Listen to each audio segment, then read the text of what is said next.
Welcome to Cupid's Logic, where love meets predictive intelligence.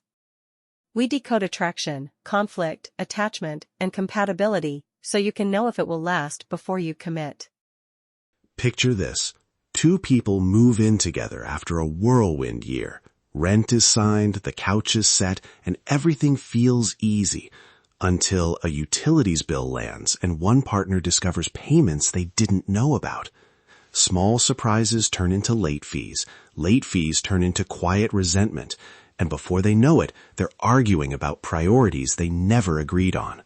Welcome to Cupid's Logic. I'm Craig Pruitt, and today we're going to do something practical.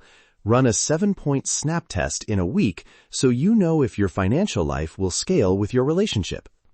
If you'd rather be surprised in year 2, this episode isn't for you. If you'd prefer to know after 7 days, stick with me. Quick frame before we begin. Think of money as relationship data, not a moral litmus test. People bring histories, family rules, scarcity wiring, generosity patterns, and those histories show up as behaviors. We're measuring patterns, not judging character. Here are the 7 signals I watch. They're all observable in normal life, and any one of them can forecast future stress. Spending transparency. Not every receipt, just the pattern. Subscriptions, big purchases, weekly habits. If you routinely discover surprises, practical trust erodes fast. Do you have a system for who pays what and when? A quick Sunday bill check is the kind of tiny ritual that prevents friction. No ritual means friction becomes the default. I once assumed an ex covered a streaming bundle. Turns out it was me. Months of small transfers and quiet annoyance could have been one 10-minute talk. Emergency readiness. Not how much you have in the bank, how you plan. Do you freeze, blame, or propose a step? Habitual planning beats panic every time. Giving priorities. Who gets your money? Family? Charity? Friends? And does that align with your shared goals? Misaligned giving creates secret obligations and future friction. Financial planning rhythm. Monthly check-ins, annual planning, future conversations. Couples who build a rhythm are far better at staying aligned when life shifts. Debt posture. Is debt hidden, disclosed, or discussed with a plan? Defensive secrecy about debt predicts resentment under stress. Boundary signaling. Can someone say no to a loan or a purchase without the other partner treating it like a personal rejection? Healthy boundaries look like safety. The opposite predicts future anger. Here's the part most couples miss.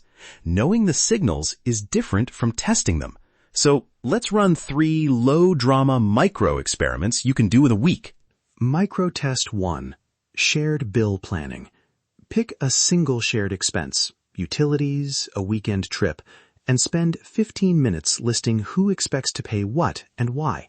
Watch for specifics, deferral, or personal framing. Micro test 2. The emergency scenario. Ask, our car needs a $2,000 fix tomorrow. How do we handle it? Note planning steps, contingency funds, selling options, borrowing calmly. The content matters less than the process. Micro test 3. A week of tracked discretionary spending. Log non-essentials for 7 days and compare notes without accusation. Look for transparency, defensiveness, or surprise. Curious. Score each signal red, amber, or green. Green means consistent, predictable behavior that aligns with shared goals. Amber means intention, but inconsistent follow-through, repairable with structure. Red means secrecy or repeated defensiveness. Those patterns quietly erode commitment. 3 or more reds is a real warning for 1 to 5 year commitment risk. Don't panic. Use data, not drama. Quick, real moment. I ran the week log test once and found a red. My partner had recurring payments I didn't know about. The first impulse was anger. Then we used a neutral script, scheduled a 20-minute check-in, listed expectations, and automated a small shared fund. It didn't fix everything, but it stopped the quiet erosion. If you get green, what you earn is less important than the pattern.